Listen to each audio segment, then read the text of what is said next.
అర్ధ శతాబ్ది క్రితం ఒక పత్రికలో బులేనా అని కార్టూన్ వచ్చేది. బులేనా అంటే బుర్రలేని నాయకుడు అని అర్థం.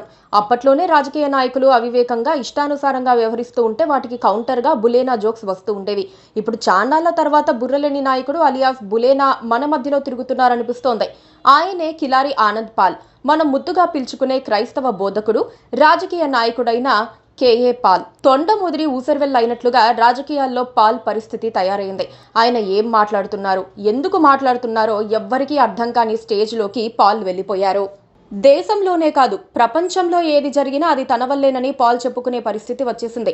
ఒకప్పుడు ఇళ్ల వెంబడి తిరుగుతూ మాటల కోతలు కోసే పిట్టల దొరలా పాల్ తయారయ్యారని రాజకీయ స్టేట్మెంట్లు ఫాలో అయ్యే వాళ్ళు చెప్పుకుంటున్నారు. గత వారం అహ్మదాబాద్లో ఎయిర్ ఇండియా విమానం కూలిపోయి 270 మంది చనిపోతే ఆ ఘటనపై పూర్తి వివరాలు తెలియకుండానే అదో టెర్రరిస్టు చర్య అని పాల్ తేల్చేశారు. వీడియోలు రిలీజ్ చేసి తన అతి తెలివితేటలను చాటుకున్నారు.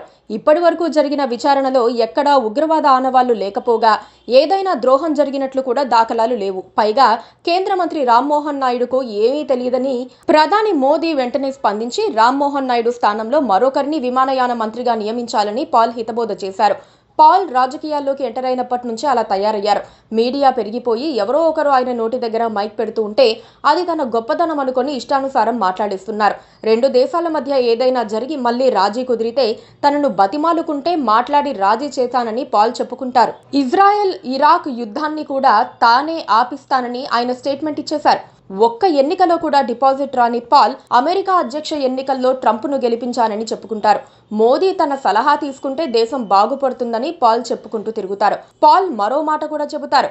ప్రధాని మోదీ రాజీనామా చేసి అమిత్ షాకు ప్రధాని పదవి ఇవ్వాలని ఆయన సూచిస్తారు. అసలు తనకు అలాంటి మాటలు చెప్పే అర్హత ఎక్కడుందని ఆయన ఎప్పుడూ ఆలోచించరు. హిందూపురం ఎమ్మెల్యే నందమూరి బాలకృష్ణను కూడా కేఏ పాల్ రెచ్చగొట్టే ప్రయత్నం చేశారు. డబ్బులు తీసుకుని బెట్టింగ్ యాప్స్ ను ప్రచారం చేస్తోన్న బాలకృష్ణ రాష్ట్ర యువతను సర్వనాశనం చేస్తున్నారని పాల్ ఆరోపిస్తున్నారు. బాలయ్య అభిమానులకు కోపం వస్తే ఏం జరుగుతుందో పాల్కు అర్థమైనట్లుగా లేదు. మరోపక్క సీఎం చంద్రబాబును కూడా ఆయన వదిలిపెట్టడం లేదు. సూపర్ 6 హామీలపై ప్రశ్నించిన వారిని నాలుక చీరేస్తానని చంద్రబాబు అన్నారని, ఎలా చీరేస్తారో తాను చూస్తానని పాల్ సవాల్ చేశారు. పైగా ఏపీకి ప్రత్యేక హోదా తీసుకురావటం చంద్రబాబు వల్ల కాకపోతే తానే ఆ పని చేసి చూపిస్తానని పాల్ హెచ్చరిస్తున్నారు. ఒకప్పుడు పాల్ ని మీడియా చాలా సిన్సియర్ గా ఫాలో అయ్యింది. ఆయన మాటల్లో విశ్వసనీయత ఉందని భావించింది.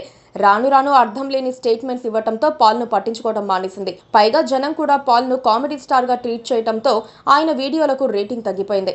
ఆ సంగతి పాల్ కూడా అర్థం చేసుకుని గౌరవంగా ఉంటే మంచిది. లేని పక్షంలో నిజంగానే పెద్ద కమీడియన్ అయిపోయే ప్రమాదం ఉంది. Please subscribe to KTV Telugu. KTV Telugu. KTV Telugu channel.